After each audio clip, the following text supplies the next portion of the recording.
মহাশিবরাত্রির শুভেচ্ছা ও ভালোবাসা জানাই আমার সকল বন্ধুদেরকে। তা আমার সমস্ত পুজোর জিনিস গোছানো হয়ে গেছে, আমি পুজো করতে বসবো। তা অনেকে তো গেল কালকে পুজো করেছো, আমি গেল কালকে করতে পারিনি বন্ধুরা, আমি আজকেই করছি শিব পুজো। তা আমার মতন কে কে আজকে শিব পুজো করছো একটু কমেন্টে জানিও। আর কারা কারা কালকে শিবরাত্রি করেছো সেটাও একটু কমেন্ট করে জানিও, যে কারা কারা কালকে করেছো আর কারা কারা আজকে করছো। আমার তো বাড়িতে মন্দির আছে, তোমরা অনেকেই দেখেছো, যারা যারা আমার ভিডিও দেখো তারা তো জানোই যে আমার বাড়িতে মন্দির আছে। তা আমি আজকেই করছি পুজোটা।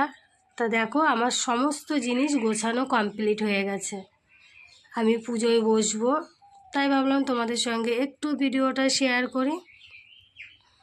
আর বাবা ভোলেনাথের কাছে প্রার্থনা করব, যে যেখানে আছো সবাই যেন ভালো থেকো ও সুস্থ থেকো।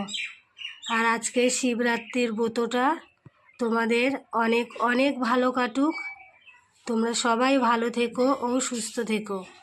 তো দেখো আমার পুরো বাজার কমপ্লিট হয়ে গেছে, আমি গুছিয়ে নিয়েছি, এখনই পুজোয় বসবো। তা পুজোটা কমপ্লিট করে আবারও তোমাদের সঙ্গে শেয়ার করব।